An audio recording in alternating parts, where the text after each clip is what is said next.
Usije ukamdharau mtu kwa sababu haujui vita anayopigana kimya kimya. Katika maisha, watu wengi hutabasamu juu juu, lakini mioyoni mwao huwa kuna silent battle nzito sana. Heshima na huruma ni zawadi unazoweza kumpa mtu bila hata kujua kwamba unamponya kiasi gani.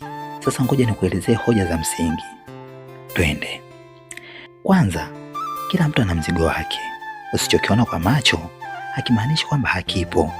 Mtu anaweza kuwa kimya au hata mwenye furaha, lakini ndani anapambana na mawazo, maamuzi magumu au maumivu ya zamani. So don't judge the book by its cover. Pili, maumivu ya kimya huumiza zaidi. Wengine hawalalamiki, hawapigi kelele, wala hawatafuti huruma. Wanapigana peke yao. Hii aina ya pain huwa ni nzito kwa sababu haina pa kutolewa. Kumdharau mtu wa namna hii huongeza mzigo juu ya mzigo. Tatu, kile unachokidharau ndicho kinachomjenga.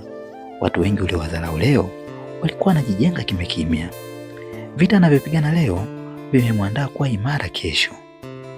4, maneno yako yana nguvu kuliko unavyodhani. Neno dogo la dharau linaweza kuvunja kabisa moyo uliokuwa tayari umechoka.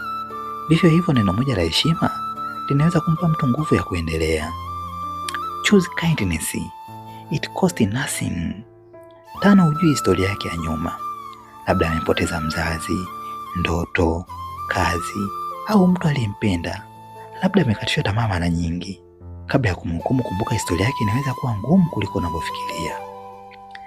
6, leo ni yeye, kesho unaweza kuwa ni wewe. Maisha yanabadilika kwa haraka sana. Nafasi unayomdharau mtu leo, kesho unaweza kujikuta wewe ndio unayehitaji kueleweka. Life has a way of humbling us. 7, huruma ni ishara ya ukomavu wa akili. Kumwelewa mtu bila kujua vita vyake ni dalili ya hekima. Hivyo basi, usimdharau yeyote. Chagua heshima, chagua huruma, chagua kuwa binadamu mwenzako. Huenda hutapigana vita vyake, lakini unaweza kuwa sababu ya yeye kushinda.